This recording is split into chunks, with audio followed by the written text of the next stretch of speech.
This podcast replay is brought to you by Choice Mortgage Bank. Call Michael Kotze right now, 561-441-2730. State rates under 3.5%. 561-441-2730 for Choice Mortgage Bank. All right, Andy. Far off sort of way. There we go. Got me? There we go. Ta-da. All right, and by the way, if you have any fantasy basketball questions, you can send them in on the YouTube chat board. You can send them in on Twitter at Big O Show and on the SitInLawFirm.com text line 786-322-1105. So, Andy, did you scramble for Garrison Matthews from the Wizards last night after that 28-point performance and 4 of 7 from three-point range? Oh, my gosh. The Wizards are just the team that keeps on giving. They play at crazy pace, which is part of it, right? And they're terrible defensively. So, like, every game the Wizards play is just an absolute fantasy feast, it seems. Jordan McRae goes off. Gary Payton's kid is having quite a week and a half, getting like 3 steals for every 20 minutes he plays. It's just like the problem is so much of this is about the players that aren't there right now. You know, Bradley Beal is hurt. Zay Thomas is hurt, and then he's not. Bertans has been out. So we've got to assume that when these guys get back, you know, a lot of the stats go away for some of the supporting players. But right now, basically anybody who's going to get 25 minutes in any given game for the Washington Wizards is going to be worth starting. Yeah, no, it's funny. Now, but does he have a future? Is that a guy? I was joking around and having fun, but he is a rookie, so I'm just wondering, is there a future? Because, you know, eventually I'm going to ask you about Minnesota. You know, some of these teams, they have no hope. So they might be turning to the future very shortly. So will Washington turn to the future very shortly is my question for you. Well, one of the tricks there is, number one, Bertans has got to be a big part of their future. Number two, like, they can't trade Bradley Beal this season, so he's not going anywhere. They could shut him down. They could ease off of him. But I think Matthews is a thing. I think Matthews is super interesting. Drew a few MVP chance the other night, which is fun to hear. Not going to happen, but pretty fun to hear. So yeah, I mean, I think guys like McRae and Matthews can be interesting players. I think they both probably have to get picked up in deeper leagues. They both had terrific games, knocked down a bunch of threes. They're a perfect example of a team that should be rolling with young guys right now. And eventually, I don't know if Bradley Beal really wants to be there long term or not, but he's certainly going to be a trade candidate again in the offseason. And so I feel like the two guys who popped last night just absolutely have to be picked up. Yeah, no, he was in love with the money this year. Next year, he'll be in love with another team, and he'll move on. I said Minnesota. I meant Detroit. Detroit eventually is going to start purging here, and they're going to try to get rid of some of these veterans if they can. Christian Wood. That's the name. Is this the guy that we need to jump on now and stash if he's still available? Yeah, and I don't like to be the guy who, you know, tells you that you got to stash everyone. And I only think there's a handful of guys out there that I think are really worthy, you know, bench stash. Can't play him right now because Christian Wood isn't getting a ton of minutes. But the situation for Detroit strikes me as almost untenable. They can't play Blake Griffin in back-to-back games, right? You hope that he's not dealing with some sort of chronic condition that just never gets better, but it has that vibe to it. So just a terrible situation for them. They have to make a decision on Andre Drummond. Is he going to be part of the future or not? He's having another one of these crazy Drummond years where he's basically 16 and 16 every night. That's a crazy rebounding total. He's been great, but is he a part of their future? So the obvious candidate to gain a ton of value, number one, if Drummond is dealt. Number two, if Griffin just has to get shut down at some point, it's going to be Christian Wood. He's a really good player on a permanent basis. It is frustrating how little he's played. Sometimes, given, you know, especially in situations where you figure, okay, well, he's got to get 30 minutes tonight, whatever. But whenever he gets minutes, the points and the rebounds are there. super productive player. Really like him. I think he is one of those few guys that yes, you absolutely want to stash on a fantasy bench. And they've got some other interesting pieces. How about Bruce Brown? Yeah. Former UMer. I wanted to ask. Yeah. Bruce Brown has played really well for them, and is certainly getting more minutes right now than Christian Wood. But Wood, to me, is the guy with a little bit higher ceiling. You know, he's the big. He's like 6'10", 6'11", still relatively young. It feels like he's been around for a few years, but he's still only 24 years old. He's a guy that I just really think it's still the stat sheet again as soon as minutes become really available to him.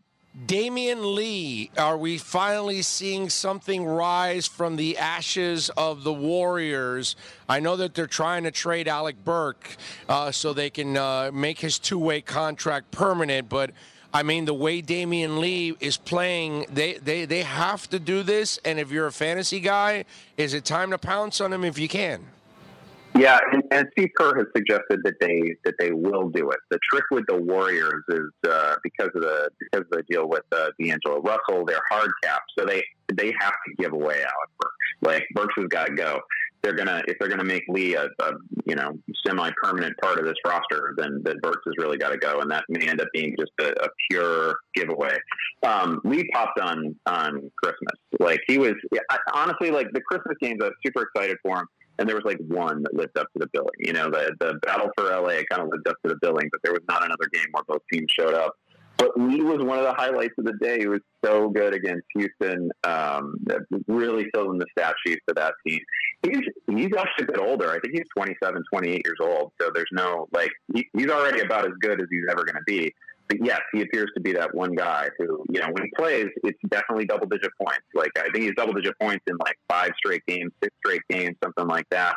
Weird rebounding total in the Christmas game, too. I wouldn't count on that being bankable or sustainable, but he's somebody who definitely across 3-4 categories. Right, exactly. That really helps fantasy owners. Exactly. He gets assists, he gets steals, he helps you out in all the other categories. He's just an all-around, where the other kid, what is it, Kai Bowman or something, that he doesn't help you out in as many categories. But Lee's the one that's certainly true, and all those guys seem to have been, you know, they all have their moments. they all shine for I don't know, 2-3 game stretches. But Lee is the one guy who seems to put it together for 2 or 3 weeks. Yeah, I'm looking forward to. Hey, has Derrick Jones Jr. become a guy you add on a 12-team, 10 or 12 team, or is he still in the deeper leagues? Well, I mean, I have the skepticism about him that I have for so many other guys in Miami, where it's just, again, it's such a deep, fun team that they don't need everybody clicking on all cylinders in any given game, because they just have, you know, it can be Hero one night, it can be Duncan the next, it can be Jones. But yeah, I think in a league of the size you described, 12 teams, 14 teams, something like that, deep benches, he has been productive enough, and we've seen that the good games are good enough that he belongs on a roster. One of the fun things about him is that some low-level rebounding stats have just always been there. He's basically always coming in at 6 or 7 boards, which gives him a little bit of a fantasy floor, right? Handful of steals every night as well, like some defensive goodies more often than not, and at 25 to 30 minutes a game, which is where he's been lately. Yeah, you got to own a guy like that in a 12-person league. Georgie Deng, are we streaming him only, or is this something that could end up turning into a long-term thing? Because, hey, man, a few years back we were loving Georgie Deng. Yeah, I wouldn't count on him. You know, obviously the variable there is just how hurt is Karl Anthony Towns. And initially, things seemed to be, maybe they were downplaying it a little bit. It didn't seem like it would drag on perhaps this long, the knee issue. But he's still been out, and Deng is unquestionably the guy who benefits from his absence. He's been great. As soon as Towns comes back, things get really murky for him. So that's a small concern. But then the other thing with Minnesota is they probably got to start trading off assets at some point, because it's just not going to happen for them this year. And could they be one of those guys, and could he benefit from a move? But for now, you have to view him as somebody whose value is entirely tied to the Towns injury. But there's been no good news on Towns yet, so you're going to keep rolling with him certainly through this week. All right, give me something I did not cover here in fantasy basketball. A nugget you may want to pass on to our listeners.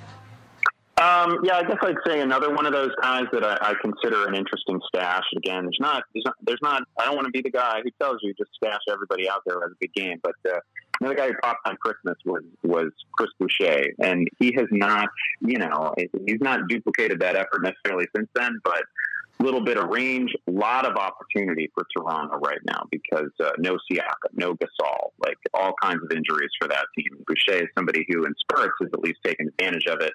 He's got some range. We saw that. Probably the play of the day on Christmas was his tip follow dunk. That was terrific. So I really like Boucher. Also like Anthony Melton in Memphis, guy who's been finally who's really available in maybe 65, 70% of Yahoo leagues, something like that. I think he's a really solid stash as well. All right, one more. Elfrid Payton, dude. What do you think about him? Yeah, I feel like I've been through the ringer with Peyton so often. I was so enthusiastic about him when he came into the league, and he just didn't get, he didn't improve to the point where, he could really be any kind of fantasy star. But he does also fill up the stat sheet. He gives you the defensive goodies. He gives you the steals. The assists are going to be there. He seems to be the player who's risen to the top of that really ugly point guard hierarchy. So, he's going to get his minutes, and he's going to get you, 4 or 5 stats a night. So I'm pretty interested. All right, and remember, you can follow Andy on Twitter at Andy Behrens and catch his work there at Yahoo Fantasy. Andy, if folks want to find out a little bit more in fantasy basketball, what are you doing there at Yahoo Fantasy right now? Yeah, we've got the Yahoo Hoops Fantasy Podcast that we publish every Thursday. You'll be able to find that on Apple or Stitcher or wherever you get your podcasts. We've also had some really fun content from my colleague Dalton Del Don, who gives you pickups every Wednesday. There you go. I love it. All right, Andy, as always, you're a stud, my brother. Thank you for taking some time, my man, and Happy New Year. Thanks, Big O. Happy New Year to you and all your listeners as well. This show is always a pleasure. Thank you, my friend. Appreciate it. Happy New Year, Andy. There you go. Thanks, buddy. You got it. Have a good one, man. All right, good stuff there with Andy Behrens, as always. Joining us always. to talk a little fantasy with you guys.